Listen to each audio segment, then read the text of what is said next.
கர்த்தருடைய பரிசுத்த நாமத்திற்கு மகிமை உண்டாவதாக. தேவன் அருளியப்ப மினிஸ்ட்ரி மூலமாக உங்களோடு தொடர்பு கொள்வதிலும் மிகுந்த மகிழ்ச்சி அடைகிறோம். இன்றைக்கும் இந்த நாளிலும் தேவன் நமக்கு கொடுக்கிற வார்த்தை ரோமர் 8ஆம் அதிகாரம் 28ஆம் வசனம். அன்றியும் அவருடைய தீர்மானத்தின்படி அழைக்கப்பட்டவர்களாய் தேவனிடத்தில் அன்பு கூறுகிறவர்களுக்கு சகலமும் நன்மைக்கு ஏதுவாக நடக்கிறதென்று அறிந்திருக்கிறோம். ஹல்லேலூயா. கிறிஸ்தவுக்குள் பிரியமானவர்களே, கர்த்தருடைய வார்த்தை சொல்கிறது, அவருடைய தீர்மானத்தின்படி அழைக்கப்பட்டவர்களாய் தேவனிடத்தில் அன்பு கூறுகிறவர்களுக்கு சகலமும் நன்மைக்கு ஏதுவாக நடக்கிறதென்று. பிரியமானவர்களே, நம்முடைய வாழ்க்கையிலே நம்முடைய தீர்மானம் அல்ல, நம்முடைய முடிவு அல்ல, தேவனுடைய தீர்மானத்தின்படி அவர் நம்மை அழைத்திருக்கிறார். ஹல்லேலூயா. நாம் எல்லாரும் தேவனுடைய தீர்மானத்தின்படி அழைக்கப்பட்டிருக்கிறோம். எதற்காக? தேவனிடத்தில் அன்பு கூற, கனி கொடுக்க, கனியிலே நிலைத்திருக்க. அதற்காகவே தேவன் நம்மை தெரிந்து கொண்டார். ஹல்லேலூயா. அவருடைய அனாதி தீர்மானத்தின்படி நாம் எல்லாரும் அழைக்கப்பட்டிருக்கிறோம். அந்த அழைப்புக்கு பாத்திரவான்களாக, தகுதியுள்ள பிள்ளைகளாக நாம் வாழ வேண்டும். ஹல்லேலூயா. அவருடைய அனாதி தீர்மானத்தின்படி அழைக்கப்பட்டவர்களாய் தேவனிடத்தில் அன்பு கூறுகிறவர்களுக்கு சகலமும் நன்மைக்கு ஏதுவாக நடக்கிறதாம். பிரியமானவர்களே, நம்முடைய வாழ்க்கையிலே நம் தேவனிடத்தில் அன்பு கூறுகிறோமா? ஒவ்வொரு நாளும் தேவனிடத்தில் அன்பு கூறுகிற பிள்ளைகளாக இருக்கிறோமா? அல்லது இந்த உலகத்தை நேசிக்கிற ஜனங்களாய் இருக்கிறோமா?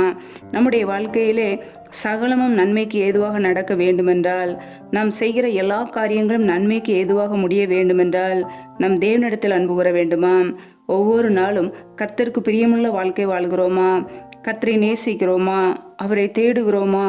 அவருடைய வார்த்தைகளை தியானிக்கிறோமா? சற்று யோசித்து பார்ப்போம். நாம் தேவனிடத்தில் அன்பு கூறும்போது நம்முடைய வாழ்க்கையிலே எல்லா காரியங்களும் நன்மையாக முடியும். ஹல்லேலூயா. வேதத்திலே நாம் பார்க்கிறோம், 1 யோவான் 5ஆம் அதிகாரம் 3ஆம் வசனத்திலே, நாம் தேவனுடைய கற்பனைகளை கைக்கொள்வதே அவரிடத்தில் அன்பு கூறுவதாம். அவருடைய கற்பனைகள் பாரமானவைகளும் அல்ல என்று வேதம் சொல்கிறது. பிரியமானவர்களே, நாம் தேவனுடைய கற்பனைகளை கைக்கொள்வதே அவரிடத்தில் அன்பு கூறுவதாம். நாம் தேவனிடத்தில் அன்பு கூறுவது என்பது அவருடைய கற்பனைகளை கைக்கொள்வது, அவருடைய வார்த்தைக்கு கீழ்ப்படிவது. நாம் அவருடைய வார்த்தைகளுக்கு கீழ்ப்படிந்து அவரிடத்தில் அன்பு கூற வேண்டுமா? ஹல்லேலூயா. ஒவ்வொரு நாளும் கர்த்தருடைய பிள்ளைகள் அவருடைய கற்பனைகளை கைக்கொள்கிறோமா? அன்பு கூறுகிறோமா? சற்று யோசித்து பார்ப்போம். அவருடைய கற்பனைகள் பாரமானவைகளும் அல்ல என்று வேதம் சொல்கிறது. பிரியமானவர்களே, அவருடைய வார்த்தைக்கு கீழ்ப்படிவது அது கஷ்டமான காரியம் அல்ல, அது லகுவானது. நம்முடைய வாழ்க்கையிலே நாம் அதை பாரமாக யோசிக்காதபடிக்கு ஒவ்வொரு நாளும் அவருடைய வார்த்தைக்கு நாம் கீழ்ப்படிவோம். ஏனென்றால் நாம் தேவனை நேசிக்கிறோம். நாம் அவருடைய வார்த்தைக்கு நாம் கீழ்ப்படிய வேண்டும். ஹல்லேலூயா. ஒவ்வொரு நாளும் கர்த்தருக்கு பிரியமுள்ள ஒரு வாழ்க்கை வாழ்கிறோமா? அன்பு கூறுகிறோமா? சகலத்தையும் சகித்து கொள்கிறோமா? விசுவாசிக்கிறோமா? சற்று யோசித்து பார்ப்போம்.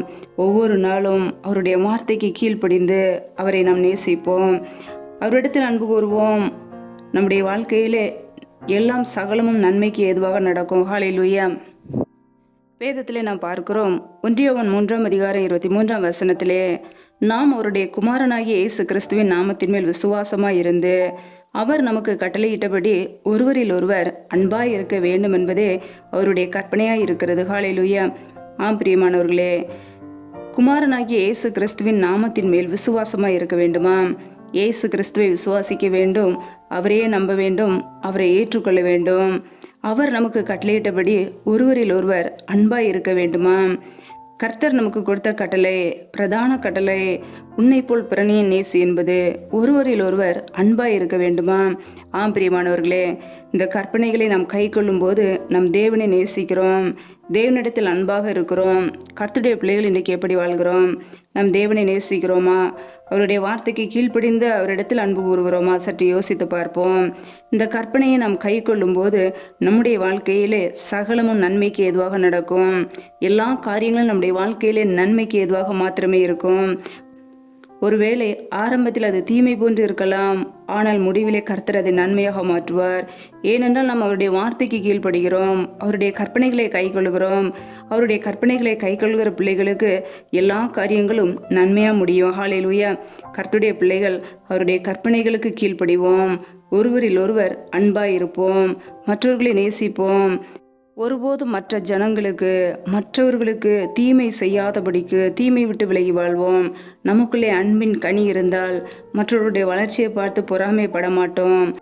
மற்றவர்களை காயப்படுத்த மாட்டோம். மற்றவர்களை அற்பமாய் எண்ண மாட்டோம். மற்றவர்களை தவறாக பேச மாட்டோம். கர்த்தருடைய பிள்ளைகள் அன்பின் கனி நமக்குள்ளே இருக்கும் என்றால் கர்த்தருக்கு பிரியமுள்ள ஜனங்களாய் நாம் வாழ்வோம். ஹல்லேலூயா.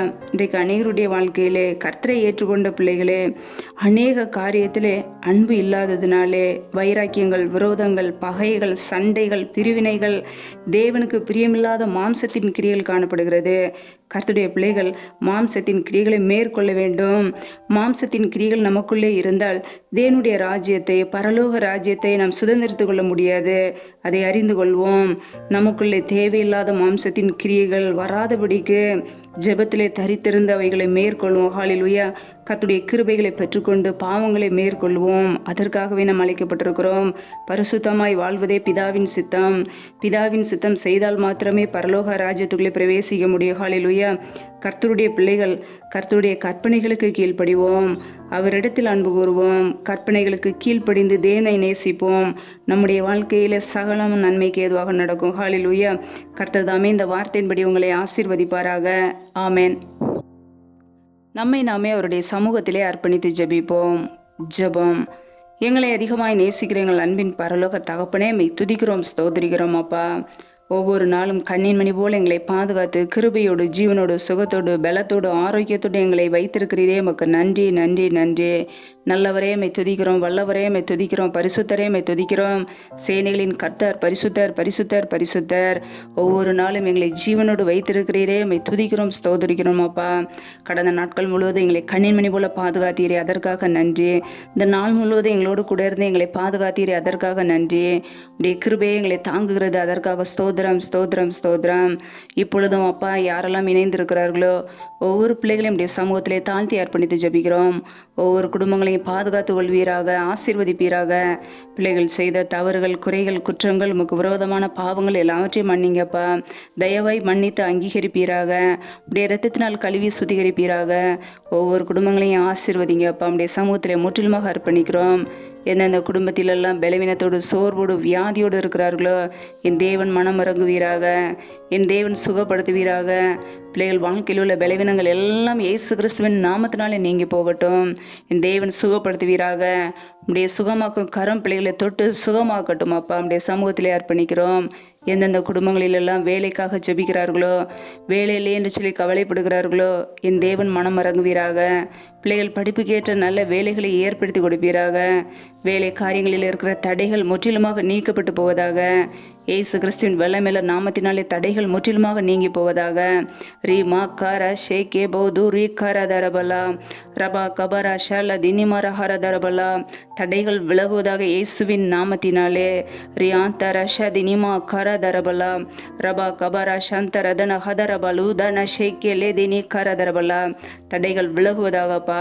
இப்படி சமூகத்திலே தாழ்த்தி அர்ப்பணித்து ஜெபிக்கிறோம். எந்தெந்த குடும்பங்களிலெல்லாம் கற்பத்தின் கனிக்காக பல மாதங்களாக கண்ணீரோடு பாரத்தோடு ஜெபிக்கிறார்களோ என் தேவன் மனம் இறங்குவீராக. என் தேவன் மனம் இறங்கி அப்பா ஆசீர்வதிப்பீராக. தயவாய் பிள்ளைகளுடைய பாவங்களை மன்னித்து ஆசீர்வதிப்பீராக. இப்படிய கரங்களிலே அர்ப்பணிக்கிறோம். எந்தெந்த பிள்ளைகள் எல்லாம் அப்பா பல மாதங்களாக பல வருடங்களாக கண்ணீரோடு அமர்ந்திருக்கிறார்களோ, இப்படிய சமூகத்திலே காத்திருக்கிறார்களோ பிள்ளைகளுக்கு தயவாய் இறங்குவீராக. கற்பத்தின் கனியில் இருக்கிற தடைகளை நீக்கி ஆசீர்வதிங்கப்பா. இப்படிய கரம் பிள்ளைகளை தொட்டு ஆசீர்வதிக்கட்டும். பிள்ளைகள் கர்த்தரால் வரும் சுதந்திரம், கற்பத்தின் கனி அவரால் கிடைக்கும் பலன் என்று வேதத்திலே வாசிக்கிறோமே. என் தேவன் ஆசீர்வதிங்க. கற்பத்தின் கனியில் இருக்கிற தடைகள் முற்றிலுமாக நீங்கி போகட்டும். இயேசு கிறிஸ்துவின் வல்லமையுள்ள நாமத்தினாலே தடைகள் நீங்குவதாக. தடைகளை நீக்குகிற தேவன் பிள்ளைகள் வாழ்க்கையில் இருக்கிற தடைகளை நீக்கி ஆசீர்வதிங்கப்பா. அப்படியே கரங்களிலே முற்றிலுமாக அர்ப்பணித்து ஜெபிக்கிறோம். எந்தெந்த குடும்பங்களிலெல்லாம் திக்கற்ற பிள்ளைகளாய் தனிமையோடு வாழ்கிறார்களோ என் தேவன் அவர்களை சந்திப்பீராக. திக்கற்ற பிள்ளைகளுக்கு நீர் மாத்திரமே சகாயர். நீரே நன்மைகளையும் ஆசீர்வாதங்களையும் கொடுக்க முடியும்.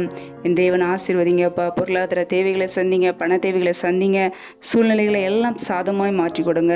அப்படியே கரங்களிலே அர்ப்பணித்து ஜெபிக்கிறோம். எந்தெந்த குடும்பங்களிலெல்லாம் கணவன் மனைவிக்கிடையே பிரிவினையோடு, சண்டையோடு, சச்சரவோடு, குழப்பத்தோடு வாழ்கிறார்களோ என் தேவன் அந்த குடும்பத்தை சந்திப்பீராக. குடும்பத்திலே கிரியை செய்கிற பொல்லாத சத்துருவின் கிரியைகள் எல்லாம் இயேசு கிறிஸ்துவின் நாமத்தினாலே வெளியேறட்டும். ரிமா காமா ரஷே பெதினி மா கரதரபலா ரபா ரபா தூ நாஷே தினி கரதரபலா. தேவன் பிள்ளைகளை ஆசீர்வதிங்கப்பா. குடும்பத்தில் ஒருமனப்பட்ட ஆவியை கொடுப்பீராக. அன்பின் அபிஷேகத்தினால் நிரப்புவீராக. என் தேவன் குடும்பங்களை இணைக்கிறவர், குடும்பங்களை கட்டுகிறவர். சமாதான குறைச்சலை எடுத்து போட்டு தெய்வீக சமாதானத்தினால் நிரப்புவீராக. தடைகளை எல்லாம் மாற்றி ஆசீர்வதிங்கப்பா. கையிட்டு செய்கிற வேலைகள் எல்லாம் ஆசீர்வதிக்கப்படட்டும். கையின் பிரயாசங்கள் வறுமையாய் போகாதபடிக்கு, வீண் செலவுக்கு போகாதபடிக்கு என் தேவன் ஆசீர்வாதத்தை பெருக பண்ணுங்க. உடைய கரங்களிலே முற்றிலுமாக அர்ப்பணித்து ஜெபிக்கிறோமாப்பா. இந்த இரவு வேளையில உடைய சமூகத்தில் எங்களை தாழ்த்தி அர்ப்பணித்து ஜெபிக்கிறோம். எங்களுடைய ஆவி, ஆத்மா, சரீரம், சிந்தனை, நினைவுகள் எல்லாம் இயேசு கிறிஸ்துவின் இரத்தத்துக்குள்ள அர்ப்பணிக்கிறோமாப்பா. சத்ருவானவன் எங்களுடைய வாழ்க்கையில் கிரியை செய்யாதபடிக்கு உடைய கிருபைக்குள்ள வேலையெடுத்து எங்களை பாதுகாத்து கொள்ளுங்கப்பா. எந்தெந்த குடும்பங்களிலெல்லாம் சத்ருவின் கிரியைகள் செயல்படுகிறதோ எல்லாம் இயேசு கிறிஸ்துவின் நாமத்தினால் நிர்மலமாகி போகட்டும். இப்படி சமூகத்திலே தாழ்த்துகிறோம். இரவு நேரத்தில் இன்பமான நித்திரையை கொடுங்க. நல்ல சொப்பன தரிசனங்களை வெளிப்படுத்துங்க. சத்ரு கொண்டு வருகிற போராட்டங்கள், பிரச்சனைகள், தீமைகள், மரண பயங்கள், இக்கட்டான நிலைமைகள், ஆபத்துகள், விக்னங்கள் எல்லாவற்றிற்கும் விளைக்கும் முடிய இரத்த கோட்டைகளை வைத்து எங்களை பாதுகாத்து கொள்வீராக. உடைய சமூகத்திலே முற்றிலுமாக அர்ப்பணித்து ஜெபிக்கிறோம். அதிகாலையிலே காத்திருந்து ஜெபிக்க உடைய சமூகத்திலே காத்திருந்து கிருபைகளை பெற்றுக்கொள்ள எங்களை அர்ப்பணிக்கிறோம். நீர் எங்களுக்கு அடைக்கலம், நீர் எங்களுக்கு கோட்டை, நாங்கள் நம்பி இருக்கிறவர் நீர் ஒருவர் மாத்திரமே. உடைய சமூகத்திலே எங்களை அர்ப்பணிக்கிறோமாப்பா. எங்களுடைய வாழ்க்கையிலே உடைய கற்பனைகளுக்கு கீழ்ப்படிந்து, உடைய வார்த்தைக்கு கீழ்ப்படிந்து உம்மிடத்தில் அன்பு கூற எங்களை அர்ப்பணிக்கிறோம். நாங்கள் செய்கிற எல்லாவற்றையும் நீர் எங்களுக்கு நன்மையாய் மாற்றி கொடுக்கிற கிருபைக்காக நன்றி செலுத்துகிறோம். உடைய சமூகத்திலே தாழ்த்தி அர்ப்பணித்து ஜெபிக்கிறோம், வெறுமையாக்குகிறோம். எல்லா துதி கன மகிமையெல்லாம் ஒருவருக்கே செலுத்துகிறோம். இயேசு கிறிஸ்துவின் மூலம் ஜெபிக்கிறோம் எங்கள் ஜீவனுள்ள நல்ல பிதாவே, ஆமேன். கர்த்தர் தாமே உங்களையும் உங்கள் குடும்பங்களையும் ஆசீர்வதிப்பாராக. ஆமேன். Thanks for watching. Please subscribe our channel. Click the like and share. Click the bell. God bless you.